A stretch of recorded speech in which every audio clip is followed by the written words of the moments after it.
ಯಾರಿದ್ದಾರೆ? ನಮ್ಮ ಅಕ್ಕ ರಾಜೇಶ್ವರಿ, ಚಂದ್ರಶೇಖರ್, ತ್ರಿಲೋಕ್ಯ, ನಮ್ಮ ಅಕ್ಕ ಗುಣವತಿ ಅಂತ ಮತ್ತು ಅದಿಲೆಕ್ಕ ಅನ್ವೇಷಣ ಎಲ್ಲ ಬಂದಿದ್ದಾರೆ. Okay okay. Thank you. ಎಲ್ಲ ಖುಷಿಯಾಗಿದ್ದೀರಾ? ಖುಷಿಯಾಗಿ ಏನೇನು ನೋಡಿದ್ರಿ ಇಲ್ಲಿ? ಇಲ್ಲಿ ಎಲ್ಲ ಜಗ್ಗಿ ಜನ ಬಂದಿದ್ದಾರೆ. ಜಾತ್ರೆಗೆ ಬಂದಿದ್ದೀವಿ. ಫುಲ್ ಓಡ್ತಿದ್ದಾರೆ. ಎಲ್ಲ ಸ್ವೀಟ್ಸ್ ಎಲ್ಲ ಬಂದಿದ್ದಾವೆ, ತಿಂಡಿಗಳೆಲ್ಲ ಇದ್ದಾವೆ ಮತ್ತು ಆಟ ಆಡ್ಲಿಕ್ಕೆ ಜಗ್ಗಿ ಜನ ಬಂದಿದ್ದಾರೆ. ಚಿಕ್ಕ ಚಿಕ್ಕ ಮಕ್ಕಳಿದ್ದಾರೆ ಇಲ್ಲೆಲ್ಲ. ಮತ್ತೆ ಫುಲ್ ಎಕ್ಸ್ಪೀರಿಯನ್ಸ್ ಆಗಿದೆ ನಮಗೆ. ಸ್ಕೂಲ್ಗೆ ಎಷ್ಟು ದಿನ ರಜೆ ಹಾಕಿರಿ? ನಾವು ಒನ್ ಡೇ ರಜೆ ಹಾಕಿದ್ರಾ? ನಿಮ್ಮ ಹೆಸರು? ಅಮೂಲ್ಯ.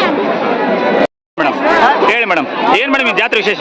ಸರ್, ಇದು ಹಳೆ ಗೋಪುರದಲ್ಲಿ ನಡೆಯುವಂಥ ಒಂದು ಮಹಾ ರಥೋತ್ಸವ ಅಂತೇಳಿ. ಇದು ಜಯಮಲ್ಲಿಕಾರ್ಜುನ ಸ್ವಾಮಿಗೂ ನಾವು ಮಾಡುವಂಥ ಪ್ರತಿ ವರ್ಷ ಮಾಡುವಂಥ ಒಂದು ಮಹಾರಥೋತ್ಸವ. ಈ ಸುತ್ತಮುತ್ತ ಎಲ್ಲ ನಡೆಯೋದು ಗುಳೆ ಜಾತ್ರೆ ಯಾವ ಥರ ತುಂಬ ಅದ್ದೂರಿಯಾಗಿ ನಡೆಯುವಂಥದ್ದು. ಈ ಜನ ಎಲ್ಲ ಮಳೆ ಬೆಳೆ ತಮ್ಮ ಹರಕೆಗಳು ಏನಿರುತ್ತವೋ ಅವ್ರು ತಮ್ಮ ಈಡೇರಿಸುವಂಥ ಇಲ್ಲಿ ಹರಕೆ ಹೊತ್ಕೊಳ್ತಾರೆ. ನೀವು ಈಗಲೇ ನೋಡ್ಬೋದು, ಆ ರಥದ ಮೇಲೆ ತುಂಬ ಹೂವಿನಾರಗಳು ಕಾಣಿಸುತ್ತೆ.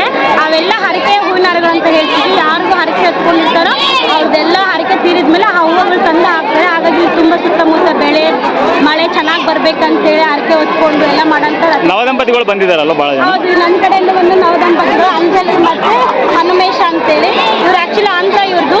ಅಲ್ಲಿಂದ ಬಂದು ಹರಕೆ ಹೊತ್ಕೊಳಕ್ಕೆ ಬಂದಿದ್ದಾರೆ ಸರ್. ತಮ್ಮ ಹೆಸರು ಮೇಡಮ್? ನಮ್ಮ ಹೆಸರು ರಾಜೇಶ್ವರಿ ಅಂತ.